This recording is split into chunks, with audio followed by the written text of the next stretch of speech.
Metallers varmefylde. Vores formål er at bruge vores viden om energibesparelse til at bestemme varmefylden for et metal. Teori.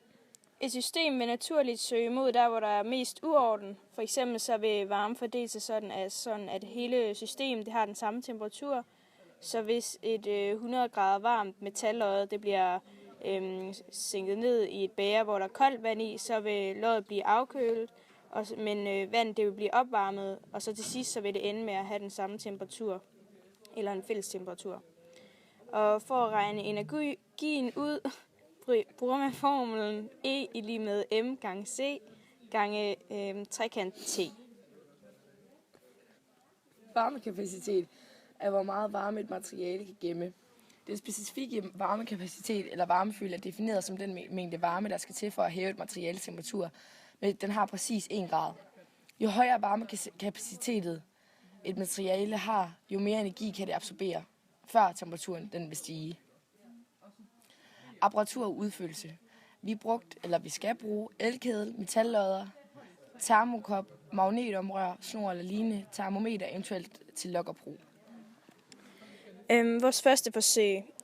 Vi målte vandets temperatur fra start til at være 17,4 grader, og vores vand det vejede 246 gram. Metallet, som vi brugte til første forsøg, det var et aflangt metallodde, som der vejede 348 gram. Og vores temperatur, da vi nedsatte metalloddet, det kogende metallodde i vandet, det var 34,5 grader.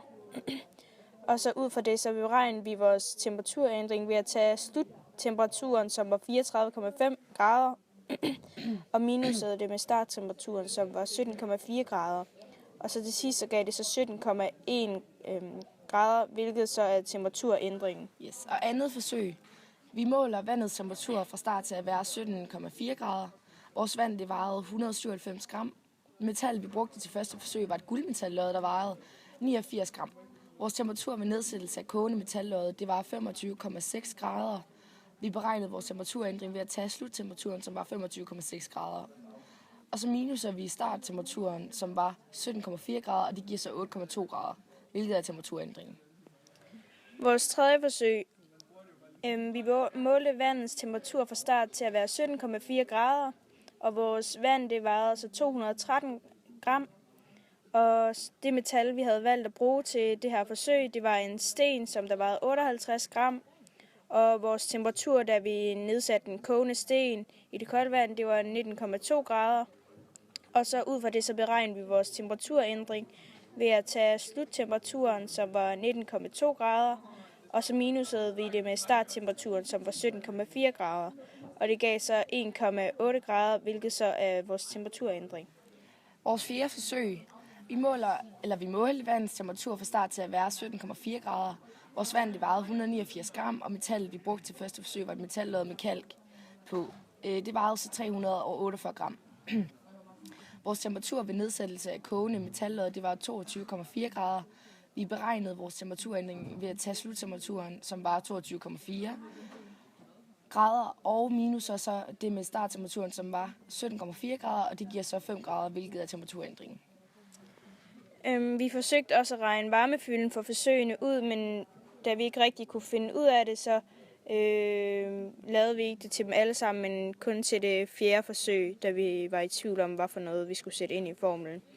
Men ud fra den formel, man skulle bruge, som er C-lodde-formlen, så sagde vi så det her C-lodde i lige med, og så sådan en brøkstreg, hvor der på det øverste står 189 gange 4186 gange med 5.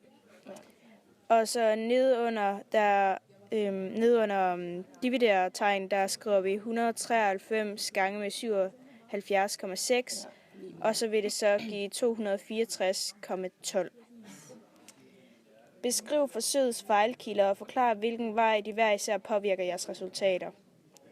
Altså, vi kunne ikke beregne loddets varmefylde med formlen, som vi skulle have brugt, da vi jo havde svært ved det, vi havde svært ved at finde værdier. Ja, vi skulle indsætte, men vi prøvede at regne det ud i fjerde forsøg, som jeg fortalte i før.